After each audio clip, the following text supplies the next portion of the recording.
Guys, welcome back to my Priyanka YouTube channel. তো আজকে দারুণ একটা রেসিপি তোমাদের সাথে শেয়ার করব, যে রেসিপিটা মাছ মাংসের স্বাদকেও একেবারে হার মানাবে, যেটা খেতে কিন্তু জাস্ট অসাধারণ।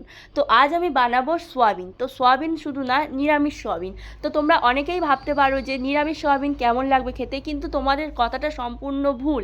কারণ নিরামিষ হলেও সোয়াবিনটা খেতে জাস্ট ফাটাফাটি। তো দেখে নাও কীভাবে আমি সোয়াবিনটা বানাচ্ছি। তো সবার প্রথমে সোয়াবিনের প্যাকেট কেটে আমি সোয়াবিনটা একটা গামলার মধ্যে ঢেলে নিয়েছি। তারপর টক বগিয়ে গরম জল ফুটিয়ে নিয়েছি। ফোটানোর পর সেই সোয়াবিনের গামলায় ঢেলে সোয়াবিনটা যাতে ভালোভাবে ফোলে, সেই জন্য আমি কিন্তু সোয়াবিনটা ভিজিয়ে রেখেছি।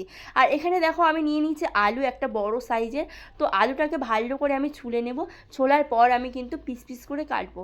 তো তোমরাও বন্ধুরা এইরকমভাবে সোয়াবিন বাড়িতে কিন্তু ট্রাই করতে পারো, দারুণ লাগবে। যারা নিরামিষ সোয়াবিন খাও না, তারা একবার এইরকমভাবে রান্না করে খেয়ে দেখবে, জাস্ট মাছ মাংসের স্বাদকেও হার মানাবে। তো এখানে আমি আলুটাকে ভালো করে ছাড়িয়ে এখানে ভালো করে পিস পিস করে কিন্তু কেটে নিয়েছি। নেওয়ার পর ধুয়ে আমি প্রেসার কুকারে দিয়ে দিয়েছি। একটা সিটি দেওয়ার সাথে সাথেই কিন্তু আমার প্রেসার কুকারটা অফ করে দেবো। তো একটু হালকা করে সেদ্ধ করে নিলে কিন্তু রান্নাটা আরেকটু ভালো হয়, সেই জন্য আমি সেদ্ধ করতে দিলাম। আর এখানে দেখো সোয়াবিনটা ভালো করে ভিজিয়ে রাখার পর আমি সুন্দর করে চেপে সোয়াবিনের মধ্যে যে এক্সট্রা জল ছিল সেটা কিন্তু আমি চেপে বের করে দিচ্ছি। তো এক একে সমস্ত সোয়াবিনগুলোর থেকে জল চেপে বের করে আমি রাখলাম। আর এখানে কড়াইতে ভালো করে তেল দিয়ে গরম করে নিয়ে কিন্তু আমি দিয়ে দিয়েছি সোয়াবিনটা দিয়ে 2-3 মিনিট গ্যাসের ফ্লেমটা একটু জোরে রেখে আমি ভালো করে কিন্তু ভেজে নেব। আর এই সোয়াবিনের এই রেসিপিটা বানানোর জন্য দেখো আমি টমেটো কুচি কুচি করে নিয়েছি কয়েক টুকরো কাঁচা লঙ্কা, আদা বাটা, শুকনো লঙ্কা, তেজপাতা। তো কড়াইতে তেল দিয়ে দিলাম, তারপর দিলাম তেজপাতা, একটা শুকনো লঙ্কা, আর দিলাম জিরে ফোড়ন।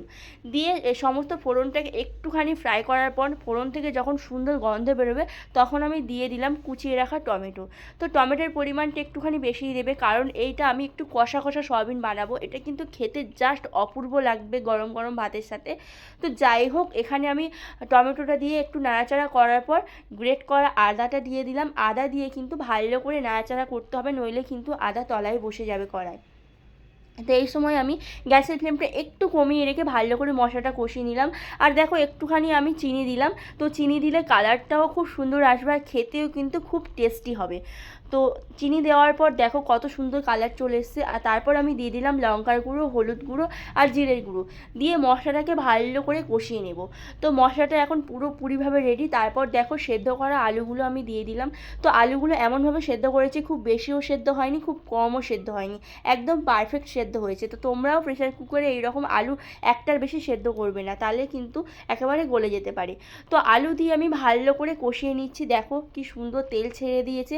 তারপর আমি ভিজিয়ে রাখা যে সোয়াবিনটা ভেজে রেখেছিলাম, সেটাই কিন্তু আলুর মধ্যে দিয়ে দিলাম, দিয়ে ভালো করে কষিয়ে নেব। তো দেখে তো আমার এখনই খাওয়ার ইচ্ছা হচ্ছে, এত সুন্দর লাগে এই সোয়াবিন খেতে, তো জাস্ট ফাটাফাটি লাগে। তো তারপরে একটু লবণ দিয়ে আমি ভালো করে আরও কষাতে থাকলাম।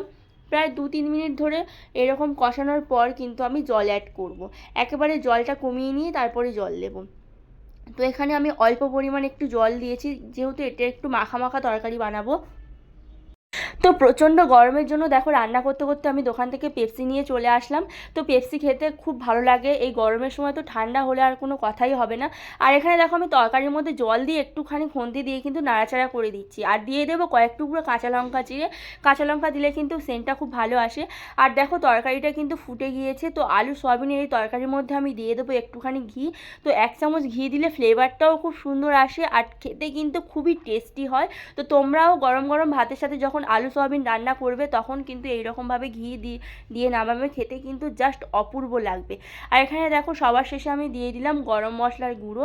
তো সানরাইসের গরম মশলার গুঁড়োটা দিয়ে আমি ভালো করে নাড়াচাড়া করে নেব। তো এখন আমার পুরোপুরিভাবেই রেডি আলু সয়াবিনের এই তরকারি, যেটা মাছ মাংসের স্বাদকেও হার মানাবে। তো আমি আলু সয়াবিনের এই তরকারিটা একটা গামলার মধ্যে ঢেলে নিলাম। তো ভিডিওটা কেমন লাগলো অবশ্যই তোমরা কমেন্ট বক্সে কমেন্ট করে জানাবে। আর আমার চ্যানেলে যদি নতুন বন্ধু হয়ে থাকো, চ্যানেলটি সাবস্ক্রাইব করে পাশে থাকবে। আজকের এই পর্যন্ত, সবাই সুস্থ থেকো, ভালো থেকো, টাটা।